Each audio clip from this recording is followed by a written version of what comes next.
सभी दोस्तों का बेस्ट स्टडी क्लास में हार्दिक स्वागत है। दोस्तों आज हम आपके लिए एक नई क्लास लाए हैं। इस क्लास में हम आपको renewable energy and green technology नवीकरणीय ऊर्जा तथा हरित क्रांति का पिछली वर्ष में आए हुए पेपर का संपूर्ण हल कराएंगे। इस पार्ट में हम आपको 30 क्वेश्चन कराएंगे और अगले पार्ट में हम आपको 30 से 60 तक प्रश्नोत्तर पूरी तरीके से हल करा देंगे। तो दोस्तों अगर आपने अभी तक हमारे चैनल को सब्सक्राइब नहीं किया तो चैनल को सब्सक्राइब कर लें, जिससे कि आने वाले अगले वीडियोज़ का नोटिफिकेशन आपको सबसे पहले प्राप्त हो।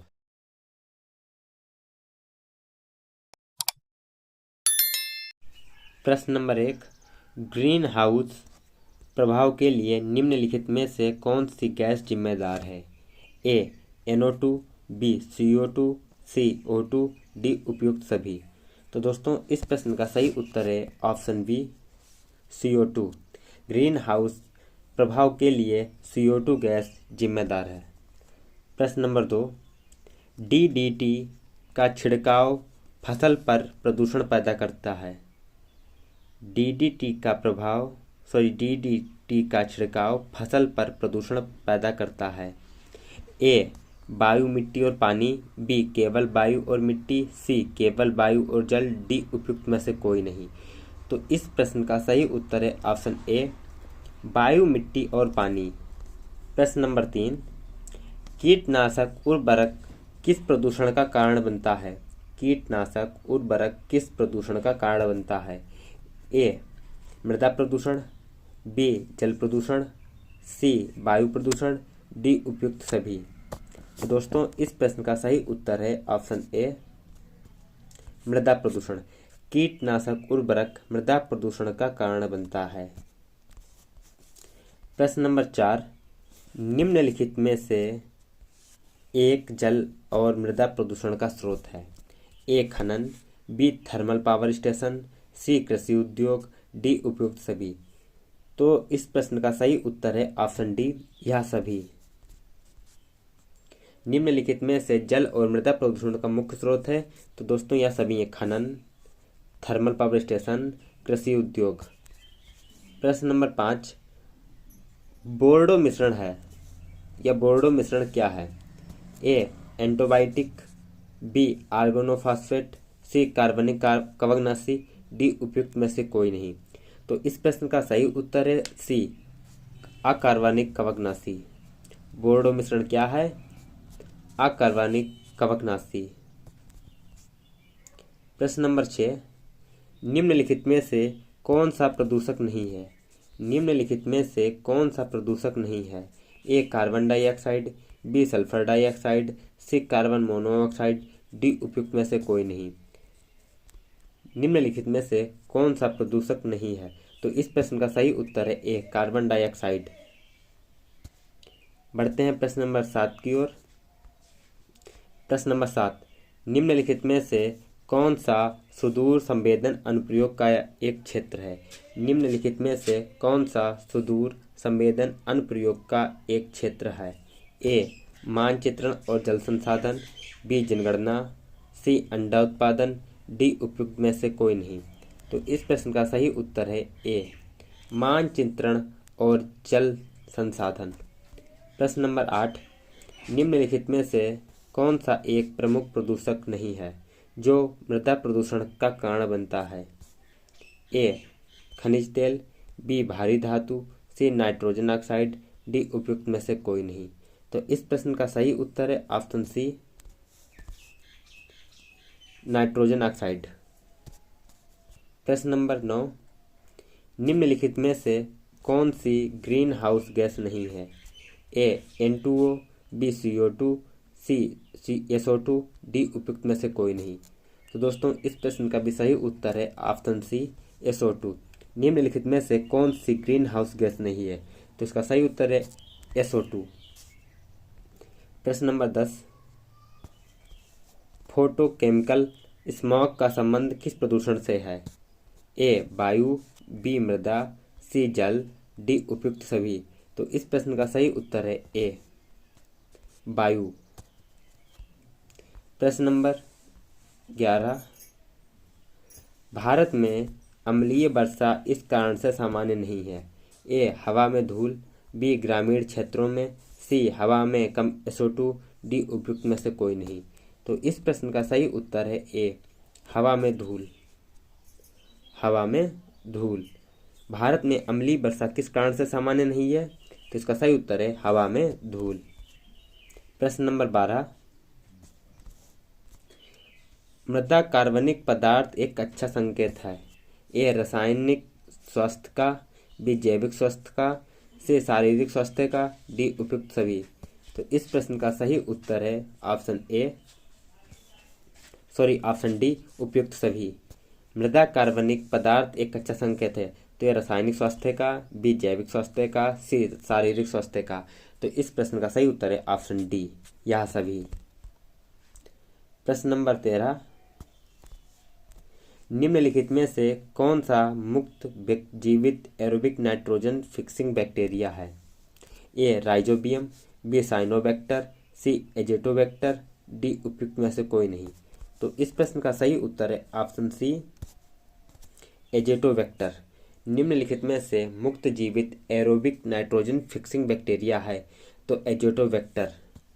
प्रश्न नंबर 14, द्वितीय विश्व युद्ध से पहले कीट नियंत्रण के लिए किस रसायन का प्रयोग किया जाता था?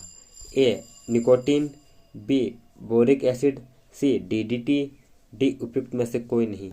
तो इस प्रश्न का सही उत्तर है option A, nicotine.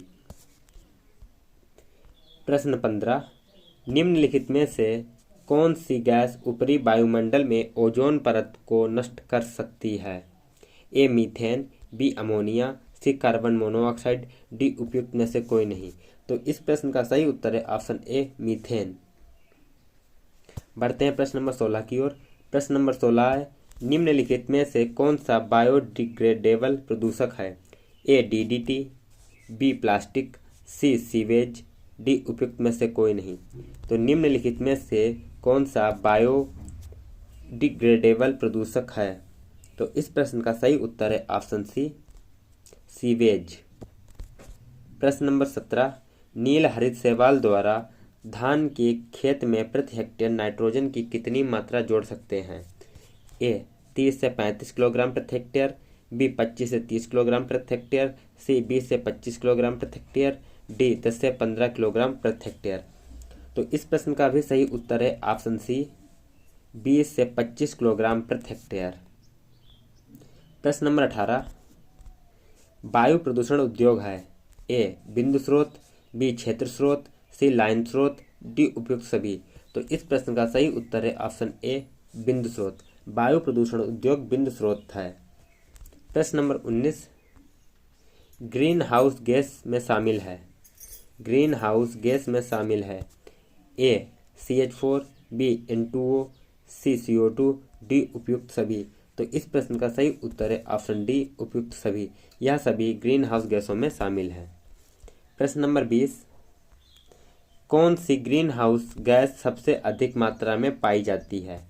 A, methane, B, जलवाष्प, सी, कार्बन डाइऑक्साइड, डी, उपयुक्त सभी। इस प्रश्न का सही उत्तर है ऑप्शन बी, जलवाष्प। जलवाष्प ग्रीन हाउस गैस में सबसे अधिक मात्रा में पाई जाती है।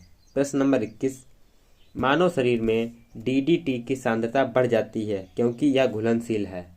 दोस्तों यह प्रश्न कई बार परीक्षा में पूछा जा चुका है, तो दोस्तों यह प्रश्न आपके लिए बहुत ही इम्पोर्टेंट है। तो मानव शरीर में डीडीटी की सांद्रता बढ़ जाती है क्योंकि यह घुलनशील है। ए, प्रोटीन में, बी, वसा में, सी, विटामिन में, डी, उपयुक्त में से कोई नहीं। तो इस प्रश्न का सही उत्तर है ऑप्शन बी, यह वसा में घुलनशील है। प्रश्न नंबर 22, अम्ल वर्षा के ऑक्साइडों के कारण होती है। ए, सल्फर और नाइट्रोजन, बी, नाइट्रोजन और कार्बन, सी, सल्फर और नाइट्रोजन, डी, उपयुक्त में से कोई नहीं। तो दोस्तों इस प्रश्न का सही उत्तर है ऑप्शन ए, सल्फर और नाइट्रोजन। दोस्तों इसमें ए और सी विकल्प दोनों एक ही जैसे हैं, तो ये दोनों सही हैं। प्रश्न नंबर 23, किस तापमान में मिट्टी का विकास धीरे धीरे होता है? ए, शीत, बी, गर्मी, सी, बरसात, डी, उपयुक्त में से कोई नहीं। तो इस प्रश्न का सही उत्तर है ऑप्शन ए, शीत। शीत तापमान में मिट्टी का विकास धीरे धीरे होता है। प्रश्न नंबर 24, प्रदूषित पानी को किसके द्वारा शुद्ध किया जा सकता है? प्रदूषित पानी को किसके द्वारा शुद्ध किया जा सकता है? ए शैवाल, बी कीटनाशक, सी सूक्ष्मजीव, डी उपयुक्त में से कोई नहीं। इस प्रश्न का सही उत्तर है ऑप्शन सी सूक्ष्मजीव। प्रदूषित पानी को सूक्ष्मजीव द्वारा शुद्ध किया जा सकता है। प्रश्न नंबर 25, पौधों को पोषक तत्व प्राप्त होते हैं? ए प्रकाश से, बी वातावरण से, सी मृदा से, डी उपयुक्त सभी से। तो दोस्तों इस प्रश्न का सही उत्तर है ऑप्शन सी मृदा से, क्योंकि पौधों में पोषक तत्व मृदा से ही पहुँचते, चाहे पौधे हो, चाहे पेड़ हो, चाहे फसल हो, कोई भी फसल या कोई भी जीव कुछ भी हो, उसे पोषक तत्व मृदा से ही प्राप्त होते हैं। प्रश्न नंबर 26, सल्फर और नाइट्रोजन के ऑक्साइड महत्वपूर्ण प्रदूषक हैं? ए वायु के, बी मृदा के, सी जल के, डी उपयुक्त सभी। तो इस प्रश्न का सही उत्तर है ऑप्शन ए वायु के। सल्फर और नाइट्रोजन के ऑक्साइड महत्वपूर्ण प्रदूषक हैं वायु के। प्रश्न नंबर 27, मृदा सूक्ष्मजीव सबसे अधिक सक्रिय होते हैं? तो मृदा सूक्ष्मजीव सबसे अधिक किस तापमान पर सक्रिय होते हैं? ऑप्शन ए 40 से 45 डिग्री सेल्सियस, बी 20 से 25 डिग्री सेल्सियस, सी 10 से 15 डिग्री सेल्सियस और डी 34 से 36 डिग्री सेल्सियस। तो दोस्तों इस प्रश्न का सही उत्तर है ऑप्शन डी 34 से 36 डिग्री सेल्सियस पर मृदा सूक्ष्मजीव सबसे अधिक सक्रिय होते हैं। प्रश्न नंबर 28, जैविक ऑक्सीजन मांग परीक्षण किसको मापने के लिए किया जाता है? जैविक ऑक्सीजन मांग परीक्षण किसको मापने के लिए किया जाता है? ए मृदा प्रदूषण, बी ध्वनि प्रदूषण, सी जल प्रदूषण, डी उपयुक्त में से कोई नहीं। तो दोस्तों इस प्रश्न का सही उत्तर है ऑप्शन सी जल प्रदूषण। जैविक ऑक्सीजन मांग परीक्षण जल प्रदूषण मापने के लिए किया जाता है। प्रश्न नंबर 29, निम्नलिखित में से कौन सा पादप हार्मोन विकास को रोकता है? ए ऑक्जिन, बी जिबरेलिन्स, सी एब्सिक एसिड, डी उपयुक्त में से कोई नहीं। तो निम्नलिखित में से कौन सा पादप हार्मोन विकास को रोकता है? तो इसका सही उत्तर है option C abscisic acid. Abscisic acid यह पादप हार्मोन विकास को रोकता है। प्रश्न नंबर 30, ग्लोबल वार्मिंग किस कारण से होती है? ग्लोबल वार्मिंग किस कारण से होती है? ए हाइड्रोजन, बी मीथेन, सी ग्रीन हाउस गैसें, डी उपयुक्त में से कोई नहीं। तो दोस्तों इस प्रश्न का भी सही उत्तर है ऑप्शन सी ग्रीन हाउस गैसें। ग्लोबल वार्मिंग का मुख्य कारण ग्रीन हाउस गैसें ही हैं। तो दोस्तों अगर आपको हमारा वीडियो पसंद आया हो तो वीडियो को ज़्यादा से ज़्यादा लाइक करें, शेयर करें, जिससे कि यह वीडियो आपके सभी दोस्तों के पास पहुंच सके, जिसके लिए उनकी परीक्षा के लिए यह लाभदायक साबित हो। और दोस्तों अगर आपने अभी तक हमारे चैनल को सब्सक्राइब नहीं किया है तो चैनल को सब्सक्राइब कर लें, साथ में घंटा बटन दबाना ना भूलें, जिससे कि चैनल पर आने वाले सभी प्रकार के वीडियोज का नोटिफिकेशन आपको सबसे पहले प्राप्त हो। मिलते हैं नए वीडियो में नए प्रश्नों के साथ। जय हिंद, जय भारत।